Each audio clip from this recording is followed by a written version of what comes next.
Hi all, welcome to football arena. Ukraine ക്ലബ്ബായ Shakhtar ഡോണസ്കിന് വേണ്ടി കളിക്കുന്ന ബ്രസീലിയൻ പ്രതിഭയാണ് കൗ ഏലിയാസ്. അതായത് 20 വയസ്സുള്ള സെന്റർ ഫോർവേഡ് ആണ് ഇദ്ദേഹം, അഥവാ സ്ട്രൈക്കറാണ്. ഉക്രൈൻ ലീഗിലെ ആദ്യ മത്സരത്തിൽ തന്നെ ആരാധകരെ ഞെട്ടിക്കാൻ കൗ ഏലിയാസിന് കഴിഞ്ഞിട്ടുണ്ട്. അതായത് ഉക്രൈൻ ലീഗിലെ ആദ്യ മത്സരത്തിൽ 1-നെതിരെ 5 ഗോളുകൾക്കാണ് ഷാക്തർ ഡോണസ്ക് കുഡ്രിയുക്ക എന്ന ടീമിനെ പരാജയപ്പെടുത്തിയത്. അതിലൊരു പെർഫെക്റ്റ് ഹാട്രിക് നേടാൻ കൗ ഏലിയാസിന് കഴിഞ്ഞിട്ടുണ്ട്. കേവലം 20 വയസ്സുള്ള ഈ താരം വലിയ ഭാവി കൽപ്പിക്കപ്പെടുന്ന ഒരു താരമാണ്. ബ്രസീലിന്റെ ഒരു പ്രധാനപ്പെട്ട സ്ട്രൈക്കർ ആയിക്കൊണ്ട് മാറാൻ ഇദ്ദേഹത്തിന് കഴിയും എന്നാണ് ഇപ്പോൾ പ്രതീക്ഷിക്കപ്പെടുന്നത്. ഇതുമായി ബന്ധപ്പെട്ട ഒരു റൂമർ കൂടി ഇപ്പോൾ പുറത്തേക്ക് വന്നിട്ടുണ്ട്. അതായത് വമ്പന്മാരായ ആഴ്സണൽ, അതുപോലെ തന്നെ മാഞ്ചസ്റ്റർ യുണൈറ്റഡ് എന്നിവരൊക്കെ ഈ താരത്തിൽ ഇപ്പോൾ താല്പര്യം പ്രകടിപ്പിച്ചിട്ടുണ്ട്. ആഴ്സണലിന്റെ ബ്രസീലിയൻ സ്ട്രൈക്കറായ ഗബ്രിയൽ ജീസസ് പുറത്തു പോവുകയാണ്.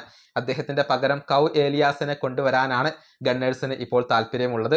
കൂടാതെ മാഞ്ചസ്റ്റർ യുണൈറ്റഡിന്റെ സ്കൗട്ടുകളും ഇപ്പോൾ ഇദ്ദേഹത്തെ നിരീക്ഷിച്ചിട്ടുണ്ട് എന്നാണ് അറിയാൻ സാധിക്കുന്നത്. 35 മില്യൺ യൂറോയാണ് ഇദ്ദേഹത്തിന്റെ വിലയായി കൊണ്ടുവരുന്നത്.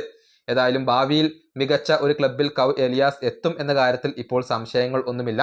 നമുക്കറിയാം, നേരത്തെ ഫ്ലുമിനൻസിന് വേണ്ടി ഇദ്ദേഹം കളിച്ചിട്ടുണ്ട്. 2023 മുതൽ 25 വരെ ഫ്ലുമിനൻസിന് വേണ്ടി കളിച്ച താരം 8 ഗോളുകൾ നേടിയിരുന്നു. ഫെബ്രുവരി 2025 മുതലാണ് ഷാക്തർ ഡോണസ്കിന് വേണ്ടി അദ്ദേഹം കളിച്ചു തുടങ്ങിയത്. 47 മത്സരങ്ങളിൽ നിന്ന് 15 ഗോളുകൾ അദ്ദേഹം നേടിയിട്ടുണ്ട്.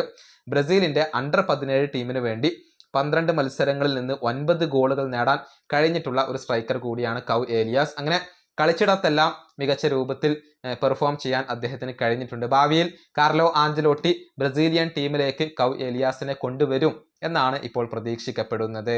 ഈ വീഡിയോ അവസാനിപ്പിക്കുന്നു. അടുത്തൊരു വീഡിയോ കാണാം.